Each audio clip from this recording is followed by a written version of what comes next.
Do not, and I repeat, do not enable the avoidant. So much of the content out there regarding avoidant attachment is centered on tiptoeing around the avoidant, catering to them, suppressing your own wants and needs, not really expressing your feelings to avoid triggering them, to hopefully keep them in the relationship and prevent them from running away. The problem with this is that it leads to more anxiousness on your part and it enables them. And in most of these cases, if this person is severely avoidant, regardless of whether it's a dismissive or fearful avoidant, they're ultimately going to run for the hills anyway. Because this is a person that is triggered by healthy relationship behaviors. This is a person that feels unsafe with emotional intimacy. This is a person that does not do well with disagreements, a person that does not do well with any kind of expectations or any really normal relationship dynamic that builds closeness.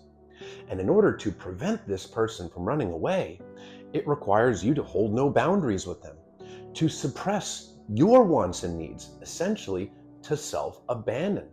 Because if you hold boundaries with this person, if you communicate your feelings, if you work towards more emotional intimacy, if you have a disagreement and lay out expectations, even if you do it in the healthiest way, it's very likely that this person is going to run for the hills. And all you've done is enable them and make yourself more anxious. Because one of the things about severely anxiously attached people, or anxious attachers in general, is the lack of boundaries. Trying to earn the love from the other person to prevent them from running away from the relationship, suppressing your own wants and needs, and putting yourself on the back burner. You're self-abandoning because you're neglecting your feelings, your wants, your needs. You're not holding boundaries.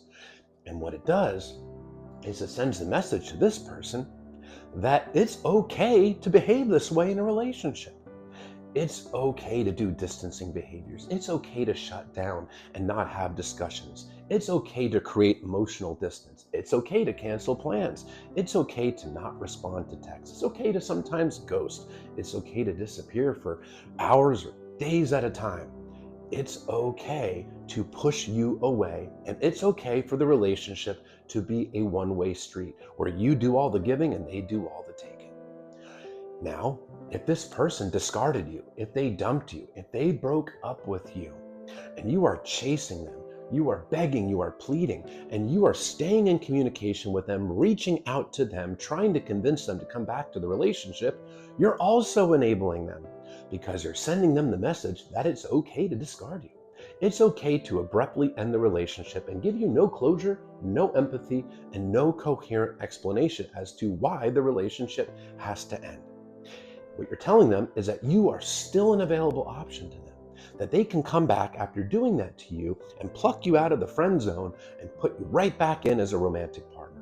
There is no incentive for this person to work on themselves, to heal, to become a more secure person, a more empathetic person, a more selfless person instead of a selfish person.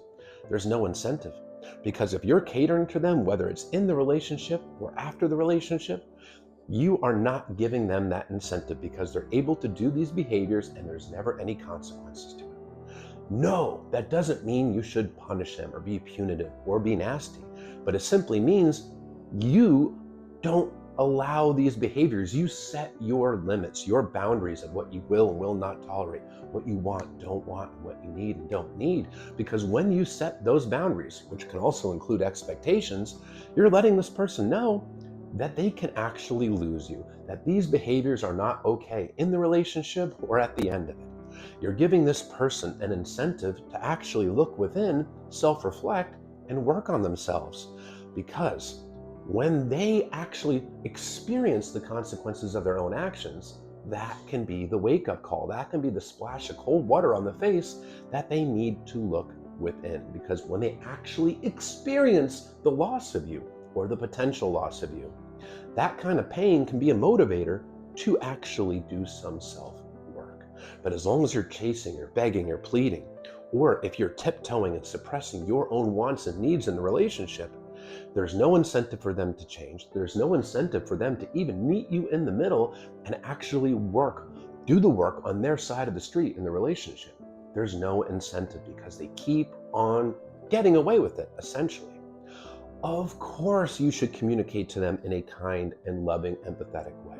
Even when you hold your boundaries, you can hold those boundaries and do it in a kind way. You don't have to be mean. You can simply just say, this is what works for me. This is what doesn't work for me. Use I feel statements instead of you statements. You don't have to come across attacking, judgmental, or mean. You don't have to be hostile. You don't have to raise your voice. And actually, it's more effective if you speak to this person in a non-critical, non-confrontational way. But you can still assert your boundaries and do it in a healthy way. You can still express your feelings, your limits. You can still tell this person how their behavior is affecting you. You can let them know what it is that you feel and the kind of pain that they put you through. You can do it in a way that is not nasty or vindictive or punitive, because that's the healthiest way to behave anyway. But at the end of the day, this is a person with deep insecurities, a person that experienced consistent childhood emotional neglect, a person that has a lot of issues that cause them to feel unsafe being vulnerable, unsafe in healthy, loving relationships, unsafe communicating, unsafe with any kind of true emotional intimacy, expectations, commitment. And healthy, normal, loving, consistent relationship behaviors will cause them to feel unsafe and want to run away. Because what they've learned to do going back to childhood is avoid. They were never shown how to process emotions. They were never shown how to deal with stress. What they learned to do is to stuff it, bottle it up, and not deal with it. Just stick their head in the sand like an ostrich and pretend that the problem isn't there. That's not your fault. And it's inevitable that something in the relationship, as the relationship progresses, is going to cater to them. So why spend all this time and energy neglecting yourself, walking on eggshells, just for the likely outcome of them getting triggered and potentially leaving the relationship anyway? Because all you've done is you've self-abandoned, you've caused yourself to feel way more anxious, you spent more time and energy into this person and still got the same result.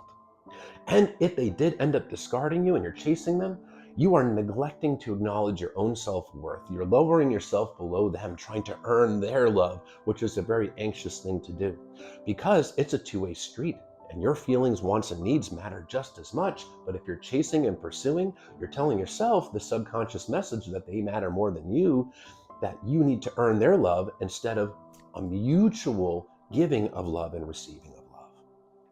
And you're enabling them.